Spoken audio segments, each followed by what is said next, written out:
जय माता दी, जय माँ भवानी, जय माँ दुर्गे, जय माँ कमला देवी।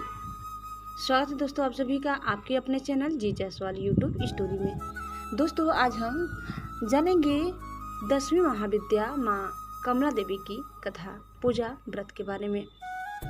दोस्तों माँ कमला 10 महाविद्याओं में सबसे महत्वपूर्ण मानी जाती है। ये 10 महाविद्याओं में 10वीं महाविद्या है। माँ कमला को शक्ति के प्रथम अवतार, ले रूप आदि शक्ति के रूप में भी जाना जाता है। शास्त्रों में माँ कमला को भाग्य, सम्मान, पवित्रता और परोपकार की देवी माना गया है। देवी कमला सभी दिव्य गतिविधियों में ऊर्जा के रूप में मौजूद रहती है। माँ कमला भगवान विष्णु की दिव्य शक्ति है। गुप्त नवरात्रि में माँ कमला की पूजा करने से कौशल विकास एवं गुणवत्ता में बढ़ोतरी होती है। इनकी पूजा से माँ लक्ष्मी की पूजा के समान पुण्य प्राप्त होता है। माँ कमला अपने भक्तों को धन और ऐश्वर्य का वरदान देती है। खासकर गर्भवती महिलाओं के लिए माँ कमला की पूजा बहुत महत्वपूर्ण होती है। माँ कमला गर्भवती स्त्री के गर्भ की रक्षा करती है, उनका पोषण करती है। आइए दोस्तों अब हम जान लेते हैं माँ कमला की पूजा के लाभ के बारे में। माँ कमला 10 महाविद्या में 10वीं महाविद्या है। शास्त्रों ने महाविद्या कमला को श्री हरि विष्णु को के साथ ही बताया गया है। ऐसा माना जाता है कि देवी कमला भगवान विष्णु की सबसे बड़ी ताकत है। माँ कमला का रूप देवी लक्ष्मी के समान मन को शांति प्रदान करने वाला है। माँ कमला प्रसिद्धि भाग्य धन की देवी है। अगर कोई व्यक्ति गुप्त नवरात्रि में सच्चे मन से माँ कमला की पूजा करता है, उसे धन समृद्धि की प्राप्ति होती है। इसके अलावा प्रजनन और बच्चे के अच्छे विकास के लिए भी माँ कमला की पूजा की जाती है। माँ कमला को भाग्य, सम्मान, पवित्रता और परोपकार की देवी भी माना जाता है। गुप्त नवरात्रि में माँ दुर्गा की 9 रूपों के साथ साथ 10 महाविद्याओं की भी पूजा की जाती है। गुप्त नवरात्रि में तांत्रिक पूजा का महत्व होता है। माँ कमला की पूजा करने के पश्चात कन्या भोज कराया जाता है, जिसमें 9 वर्ष से कम आयु की कन्याओं को भोजन करवाने के बाद दान दिया जाता है। आइए अब हम जान लेते हैं पूजा विधि के बारे में। महाविद्या कमला की साधना के करने के लिए गुप्त नवरात्रि में स्नान करने के पश्चात शुद्ध लाल वस्त्र धारण करें। अब अपने घर के किसी एकांत स्थान या पूजा के कमरे में पूर्व दिशा की ओर मुख करके बैठ जाए।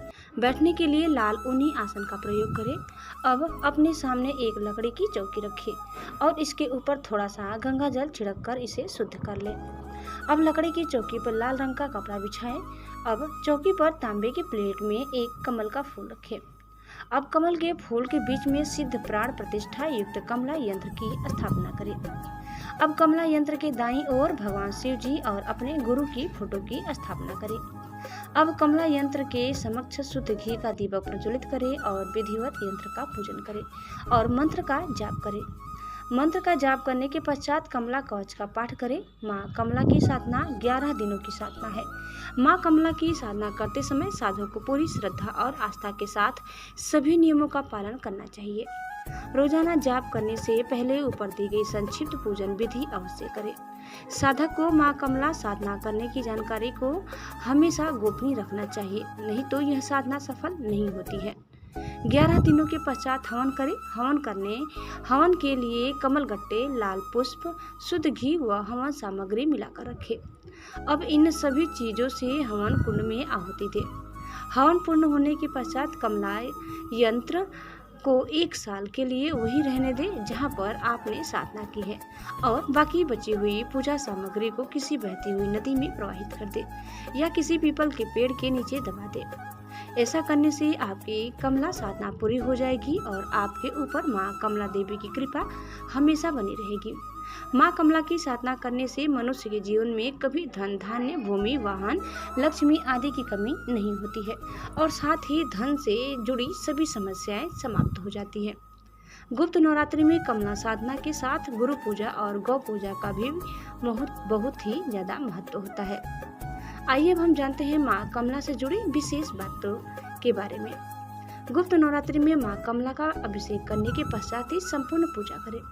पूजा करने से पहले माँ कमला का पूरा श्रृंगार करें और देवी को कुमकुम, हल्दी, अक्षत, सिंदूर आदि अर्पित करें। माँ कमला की पूजा में दान का बहुत अधिक महत्व होता है। इस दिन भक्त अपनी क्षमता अनुसार दान करते हैं। गुप्त नवरात्रि में दान करने से घर में हमेशा खुशहाली बनी रहती है। इस दिन अनाज और वस्त्रों का दान करना बहुत शुभ माना जाता है। दोस्तों, इस प्रकार हमारी कथा यहीं समाप्त होती है। उम्मीद करते हैं कि आपको आज की हमारी यह कथा जरूर पसंद आई होगी। कैसी लगी कमेंट करके बताइए। चैनल में नए हैं तो प्लीज़ लाइक, शेयर और सब्सक्राइब करना न भूलें। धन्यवाद। जय माता दी।